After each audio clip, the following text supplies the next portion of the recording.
A dangerous stretch of weather is spreading across the central and eastern United States just as the Easter weekend begins. From Texas up through the Great Lakes and gradually toward the East Coast, this weather pattern is not arriving as a single thunderstorm.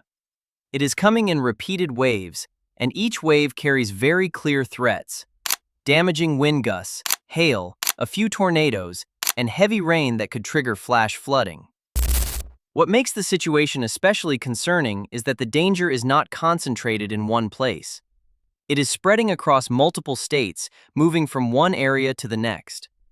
The biggest concern is not whether this will become a large-scale tornado outbreak. Just one tornado striking a populated area can cause serious damage to lives and property within minutes. The threat becomes even greater when storms develop after dark, when visibility drops, reaction time becomes shorter, and residents can be caught off guard much more easily. What makes this event dangerous is that it does not hit once and then end. It lasts, repeats, and weakens each area's ability to cope after every round. As early as Wednesday, 2 zones of severe weather erupted at the same time. One stretched from Texas to Oklahoma, the other extended from Kentucky to Delaware. Both areas recorded numerous reports of strong winds and hail, with the total reaching more than 80 reports. By Thursday, the focus shifted into the Midwest, from southeastern Iowa and southern Wisconsin down to Indiana. Damaging wind gusts and hail became the immediate threats, while Iowa also reported a tornado. But what happened from Wednesday into Thursday was only the beginning. By Friday, this dangerous weather zone was expected to expand even farther, and that is when many densely populated areas would begin to enter a truly worrying phase. After 2 severe weather zones broke out at the same time from Wednesday into Thursday, the biggest concern now is that the next dangerous round is expanding even faster toward the southwest. By Friday, as a new disturbance emerges from the southern Rockies, the storm zone is not shrinking. Instead, it is stretching farther, covering more states and reaching more densely populated areas. Storms are expected to be most concentrated from central Texas up to far southwestern Wisconsin, spreading across central Illinois, central Indiana, Ohio, and northwestern Pennsylvania. This shows that the threat is no longer limited to one localized stretch of bad weather. It is expanding into a broader danger zone, where multiple states could face repeated rounds of strong thunderstorms at the same time. The most concerning area lies from southern Iowa down to northeastern Oklahoma. This is where the tornado threat is considered significantly higher than in the surrounding regions. Cities such as Dallas, Oklahoma City, and Kansas City, Missouri, are all in areas that need to be watched closely. Once the atmosphere has built up enough instability, just one storm developing at the right moment can quickly shift from hail and damaging winds to a stronger rotating threat. That is exactly what makes this situation dangerous. Within the same storm zone, the level of danger can change very quickly in a short period of time, forcing warnings to be updated constantly and leaving residents with very little time to breathe. Strong winds can bring down trees, damage rooftops, and interrupt power service. Hail can shatter car windows, damage outdoor property, and create hazards for people who are still on the move. And if a tornado forms directly over residential areas or along major transportation routes, the consequences can escalate very quickly. What is even more concerning is that after Friday, the situation does not ease at all. By Saturday, the storms are expected to stretch into an even larger band and sweep across more areas. After the danger zone expanded sharply on Friday, the most intense part of this event began shifting into Saturday. As the center of the storm moves toward the Great Lakes region, most of the strong to severe thunderstorms are expected to line up along a trailing cold front. What stands out is that the impact is no longer limited to just a few individual states.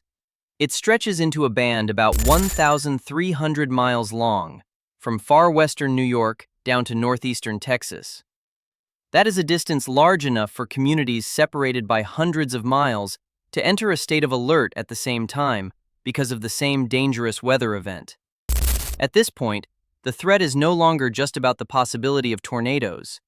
Strong winds, hail, and localized flash flooding are the hazards most likely to hit people's daily lives across a wide area. A family driving on an interstate highway could suddenly run into such intense rainfall that the road ahead nearly disappears from view. A person working a late shift could end up stranded on the road because of fallen trees or water covering a low-lying section. In suburban neighborhoods, just one burst of powerful wind can rip off coverings, knock down utility poles, and cut power to an entire block just as heavy rain starts pouring down.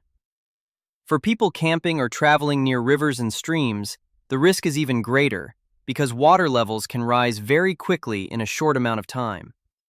Even if the storms begin to weaken somewhat late Saturday night, the danger does not disappear. Torrential rain can still continue, along with frequent lightning, strong wind gusts, and thunder that lasts through the night. For residents, this is the most exhausting kind of weather because they are not facing one short-lived dangerous period and then moving on. Instead, they are forced to live under constant pressure. Power outages, flooded roads, disrupted travel, daily routines thrown off, and the need to keep a phone nearby at all times while waiting for the next warning. As the storm ban continues sweeping across multiple states on Saturday and gradually pushes eastward, the pressure is no longer only about the weather itself. It turns into a very practical question. Can local authorities and emergency crews respond in time? With thunderstorms stretching across roughly 1,300 miles, from far western New York down to northeastern Texas, the biggest challenge is that the affected areas are not clustered together. That means warnings, rescues, road closures, and public guidance all have to happen at the same time in many different places, while each state may be dealing with a different kind of threat, from damaging winds and hail to localized flooding. In places where rain keeps falling in repeated rounds, local officials will have to closely monitor low-lying areas, flood-prone roads, and small streams that can rise quickly. If the water level increases even within a short period, many road sections could be cut off while residents are still trying to leave dangerous areas. For rescue teams, this is an especially difficult situation because they are not only dealing with severe weather, but also with the damage that comes with it, such as fallen trees, damaged power lines, stranded vehicles, and emergency calls from neighborhoods that have been temporarily isolated by rising water. The impact on residents also becomes much clearer at this point. A family may receive a weather warning and then have to decide whether to leave home immediately in the middle of the night. A driver may be forced to turn around on the road because water has already covered the pavement or because winds have become too strong to drive safely. In areas that lose power, people are not only dealing with darkness, but also trying to follow constant updates on their phones while conditions outside remain unsettled. For those staying near campgrounds, rivers, or poor drainage areas, even a delay of a few minutes can make evacuation much more difficult. What matters most by this point is that the goal of local authorities is no longer simply to wait for the storms to pass. Their task is to keep residents away from the most dangerous locations, prevent people from entering flooded zones, and try to keep basic daily life from breaking down completely. But even after Saturday passes, the pressure does not immediately fade. By Sunday, as the cold air pushes toward the East Coast, the remaining part of this weather event will continue to leave behind a more persistent concern. Where water will still be standing, which places may flood again, and which communities will still be forced to stay on alert. As the cold air continues pushing toward the East Coast on Easter Sunday, the concern at this point is no longer only about strong thunderstorms.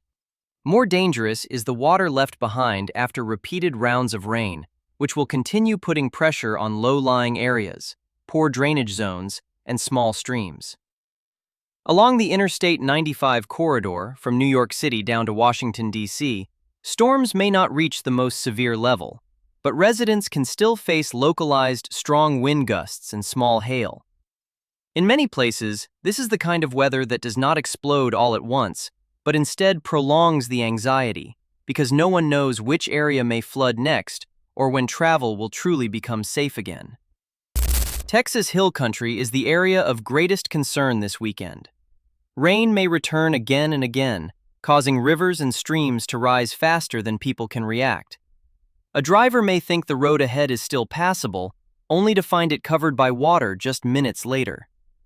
A family living near a low-lying area may see the rain easing overhead, while runoff from higher ground continues pouring in. That is why flash flooding remains the greatest danger in this type of weather. Looking more broadly, this is also the kind of risk that is becoming more common as extreme weather lasts longer and becomes harder to predict. The disaster is not only in the storm itself, but also in whether communities are prepared in time for repeated and prolonged rounds of heavy rain like this. If you are living in Texas, Oklahoma, Iowa, New York, Washington, D.C., or any other area within the impact zone, leave a comment and share what you are experiencing right now. How severe are the conditions where you are, and how much are travel and daily life being affected? If you find this content helpful, please like and subscribe to keep following the latest analysis on extreme weather, disasters, and the growing risks affecting more regions around the world.